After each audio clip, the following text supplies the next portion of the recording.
तो क्या आप समझते हैं कि इसकी वजह से इस सीजन में भी आपने 26 खिलाड़ी खिला दिए? कि पहली पिक होती है ना, उसका ऐसे एडवांटेज नहीं होता, because what you are picking from is the remaining people, जो आपके बचे हुए लोग हैं, मतलब जो अपडेट होना चाहिए। समीर भाई, हम देख रहे हैं पिछले 4 साल से एक पैटर्न है, जो टॉप की टीम्स हैं टॉप पे हैं, बॉटम की टीम्स बॉटम पे हैं। उसका एक रीज़न ये है कि जो टीम्स हैं वो अपना कोर ग्रुप मेंटेन करती हैं। आपकी जो मैनेजमेंट है उसके ऊपर तो बहुत क्रिटिसिज्म है। आपको लगता है कि अब आपको अपने प्लेयर्स का जो कोर ग्रुप है उसको बदलना पड़ेगा? ये बड़ा अच्छा आपने क्वेश्चन किया है, और मैं समझता हूँ कि बिल्कुल सही आपने निशानदेही की है कि जो पहले ड्राफ्ट से ये हमारी शॉर्ट कमिंग्स चलती आ रही हैं, and we been trying to fill those gaps. अब आपके पास देखें गैप फिल करने की अपॉर्चुनिटीज़ क्या हैं। आपके पास अगर कोई लोग छोड़ेंगे अपने कोर ग्रुप को तो आप ड्राफ्ट में पिक करेंगे। अब majority of the teams are not willing to let their main players go. इसी वजह से हम प्लेयर डेवलपमेंट की तरफ गए, क्योंकि हमें कहीं ना कहीं से तो गैप कवर करना है। और ऑब्वियसली जो पाकिस्तान के एस्टैब्लिश सुपरस्टार्स हैं उनको रिप्लेस करना आसान नहीं है। तो हमारी कोशिश ये है कि हम इस डायलेमा से बाहर आएँ। वो कोर ग्रुप को, यही वो लड़के हैं जो आगे चल के कलंदर्स का भी और पाकिस्तान का भी कोर ग्रुप बने। फखर, मेरा सवाल आपसे है, इधर हूँ मैं। थैंक यू आप सुन रहे हैं। अभी राना फवाद साहब से मैंने इंटरव्यू किया, उन्होंने कहा कि मैं हार कर थक गया हूँ, और उन्होंने लाहौरियों से माफ़ी भी मांगी है। आप एज कैप्टन उन लाहौरियों का जिनका दिल टूटा है कि आपकी कप्तानी में भी वो आगे नहीं जा सके, क्या उनसे अपोलोजाइज करेंगे? और दूसरी एक बात हो रही है, गॉसिप्स आ रही हैं आपकी जो है वो खिलाड़ियों की तरफ से सुनने में आ रही है, अगर गलत है तो तरदीद कर दीजिएगा, वरना तस्दीक कर दीजिएगा, कि कल जो कराची किंग्स और कोयटा ग्लैडिएटर का मैच हुआ है, उस मैच का हार जीत से ज्यादा बड़ा टारगेट जो था वो लाहौर को बाहर करना था। क्या आप समझते हैं ऐसा ही हुआ है, और क्या आप माफी मांगेंगे लाहौरियों से? हार जीत का मकसद मतलब जो कल मैच हुआ है, उस मैच का बुनियादी जो टारगेट था वो ये था कि लाहौर किसी तरीके से बाहर हो जाए, तो इस तरीके से क्या आप समझते हैं इस बात में सदाकत है? नहीं, मेरे ख्याल में तो जिस तरह का मैच हुआ है, मैं एज अ क्रिकेटर जितना समझता हूँ, हो सकता है वो लोग क्रिकेट को इतना नहीं समझते जिन लोगों ने ये बातें की है।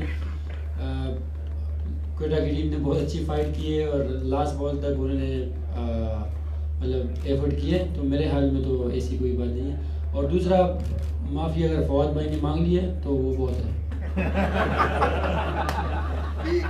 फखर, कप्तानी का तजुर्बा कैसा रहा? आप लीड कर रहे थे और बड़ी एक्सपेक्टेशंस थी जब टीम अनाउंस हुई लाहौर कलंदर की, तो एबी डिविलियर्स के साथ आप वाइस कैप्टन नॉमिनेट हुए थे, और आपकी कप्तानी का तजुर्बा कैसा रहा? आप समझते हैं कि आप पे प्रेशर था जिसकी वजह से आप उस एक्सपेक्टेशन पर पूरे नहीं उतर सके जो तवक्को कर रही थी लाहौर कलंदर की टीम?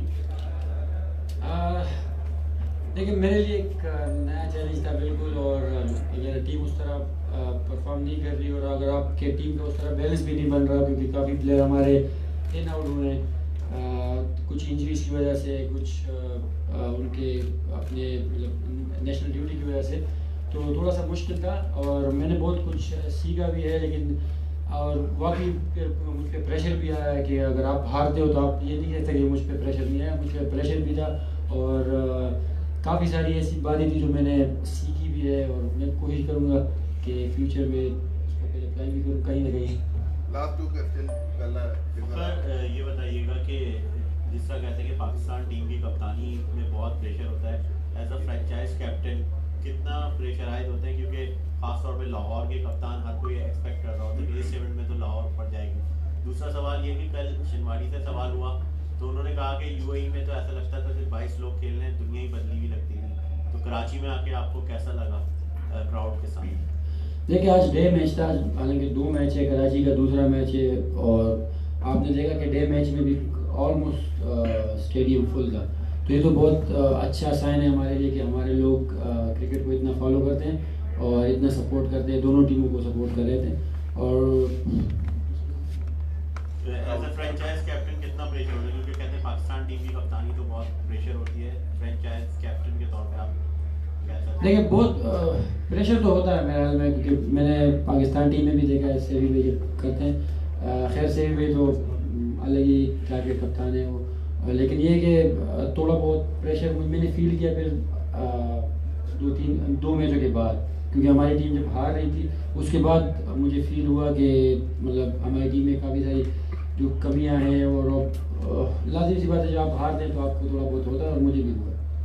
अच्छा समीर साहब, मेरा सवाल ये है कि आपकी बड़ी कंसिस्टेंट परफॉर्मेंस रही है पिछले साल 20 साल भी, तो और आकिब जावेद आपके कोच भी बहुत अच्छे हैं, तो आपने ये जो 4 टूर्नामेंट में अब तक सोल सर्चिंग की है कि मेजर कॉजेस क्या हैं, एक जुमले में आप बताएं, क्योंकि सबसे ज़्यादा पॉपुलर आपकी टीम है, सबसे ज़्यादा आप ही को फॉलो करते हैं और एंड जो है आपका वो एंड भी होता है।